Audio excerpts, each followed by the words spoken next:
The Lotus Sutra, Chapter 22, Entrustment. Thereupon, having arisen from the Dharma seat and manifested his great transcendent powers, Sakyamuni Buddha caressed the heads of the innumerable Bodhisattva Mahasattvas with his right hand and addressed them, saying, "For immeasurable hundreds of thousands of myriads of kotis of incalculable kalpas, I practice this Dharma of highest complete enlightenment, which is hard to attain. I now entrust it to you. You should wholeheartedly spread this teaching, and so extensively benefit others."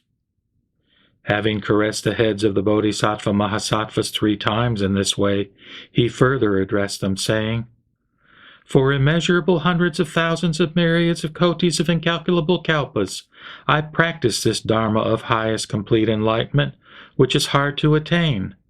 I now entrust it to you. You should preserve and recite it. You should spread this teaching extensively. You should let all the sentient beings hear and know it. Why is this?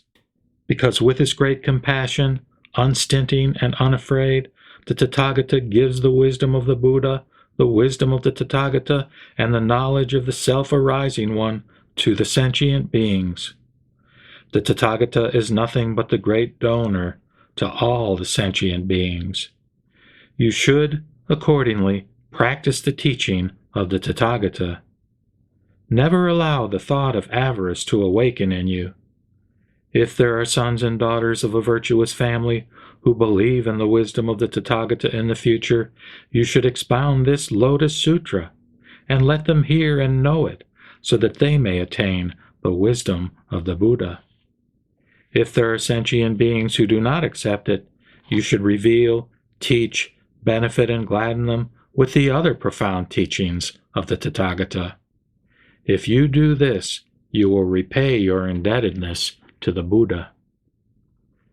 Having heard the Buddha teach this, all the Bodhisattva Mahasattvas were filled with joy, inclined their bodies, bowed their heads with increased respect, and, with their palms pressed together, faced the Buddhas and uttered these words: "We will certainly do as the Bhagavat directs us. O Bhagavat, we entreat you to feel no anxiety." All the Bodhisattva Mahasattvas uttered these words 3 times in this way, saying, "We will do as the Bhagavat directs us. O Bhagavat, we entreat you to feel no anxiety." At that time, in order to cause all the Buddhas who were his magically created forms and who had come from the 10 directions to return to their own lands, Sakyamuni Buddha said this: "All the Buddhas should be at ease. The Buddha Prabhitaratna will be restored as before." When he said this, all the innumerable Buddhas, in their magically created forms from the 10 directions, sitting on the lion seats under the jewel trees, the Buddha Prabhutaratna, the great assembly of the limitless and incalculable Bodhisattvas, beginning with Visistacharitra, the 4-fold assemblies of the Shravakas, beginning with Sariputra, and the Devas, humans, and Asuras in all the worlds, having heard what the Buddha had taught, rejoiced greatly.